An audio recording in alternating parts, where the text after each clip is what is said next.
Membuat proposal penelitian. Kerangka proposal penelitian terdiri dari judul. Bab 1 itu pendahuluan, terdiri dari latar belakang, rumusan masalah, tujuan, manfaat, dan ruang lingkup. Bab 2 tinjauan pustaka. Bab 3 kerangka konsep atau pikir. Bab 4 metodologi, desain, tempat dan waktu, data dan sumber data, metode pengumpulan data, instrumen pengumpulan data, analisis data, kemudian pengecekan keabsahan data, daftar pustaka dan lampiran. Judul penelitian itu menggambarkan keseluruhan isi penelitian. Kalimat yang sederhana, tidak terlalu panjang, tidak menggunakan singkatan kecuali yang baku. Jangan menggunakan kata hubungan atau pengaruh suatu variabel terhadap variabel yang lainnya, karena kalau ini untuk penelitian kualitatif itu tidak bisa. Kemudian untuk pendahuluan, deskripsi singkat tentang masalah, perbedaan antara apa yang terjadi dan apa yang seharusnya, besar distribusi kepada masalah, siapa yang terkena, di mana, sejak kapan, dampaknya terhadap yang terkena, dan pelayanan kesehatan. Sertakan data statistik. Analisis faktor utama penyebab masalah dan faktor-faktor lain yang masih perlu diteliti untuk mengetahui penyebab masalah. Deskripsi tentang solusi masalah yang telah dilakukan dan hasilnya, serta mengapa tetap diperlukan penelitian atau justifikasi penelitian. Deskripsi tentang informasi yang diharapkan dari penelitian yang akan dilakukan dan manfaat dalam memecahkan masalah.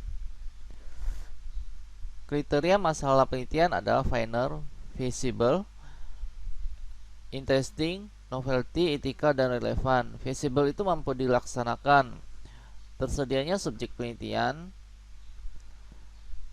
tersedianya dana, tersedianya waktu, alat, dan keahlian. Kriteria masalah penelitian adalah yang kedua adalah interesting, menarik, magnitude of the problem, misalnya prevalence insiden masalah, seriousness of the problem, negative impact, fatality, misalnya rabies, kusta, anemia, dan lain sebagainya.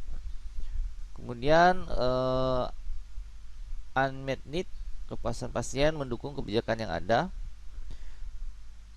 Kemudian novelty, memberikan nilai baru, memecahkan masalah yang belum ada jawabannya, belum lengkap jawabannya, peranannya, berbagai variabel yang belum diketahui jawabannya, efek kontekstual yang belum diketahui perannya, efek waktu, efek lokasi geografi, dan efek sosial budaya.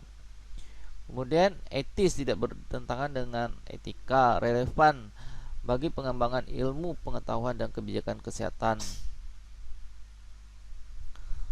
Sumber masalah penelitian itu bisa dari kepustakaan, bahan diskusi, konferensi, seminar, simposium, lokakarya, pendapat pakar, sumber non-ilmiah. Rumusan masalah, deskripsi singkat dari masalah, kesenjangan atau perbedaan antara apa yang ada dengan yang seharusnya atau idealnya.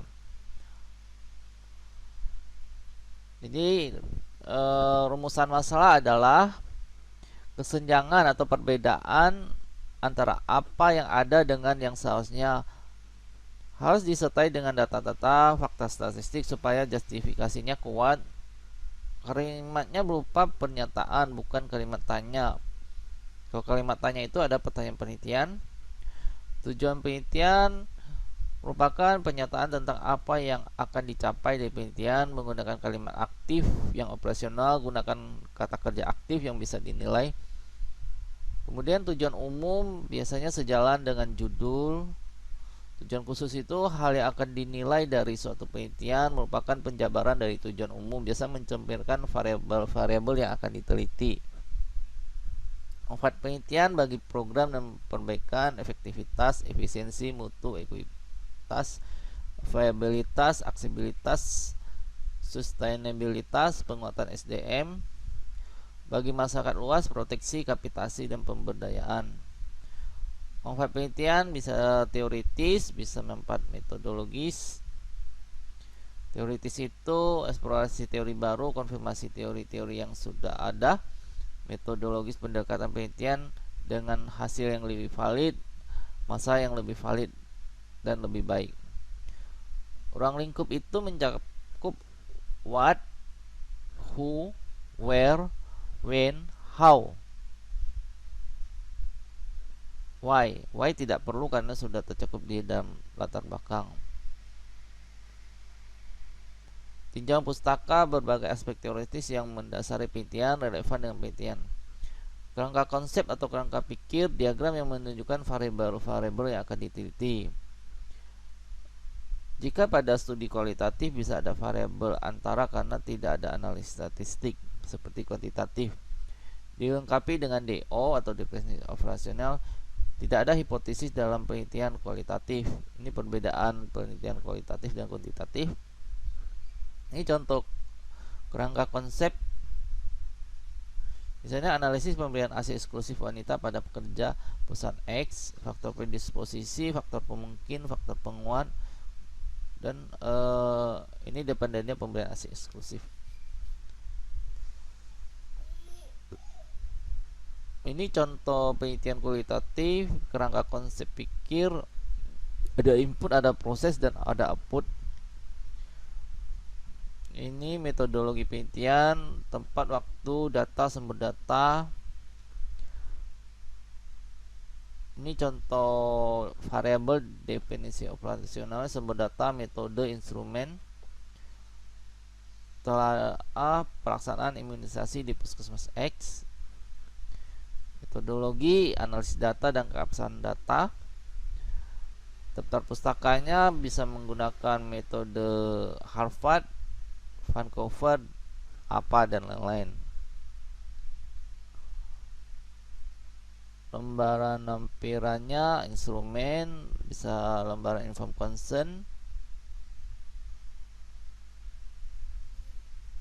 Terima kasih, semoga bermanfaat.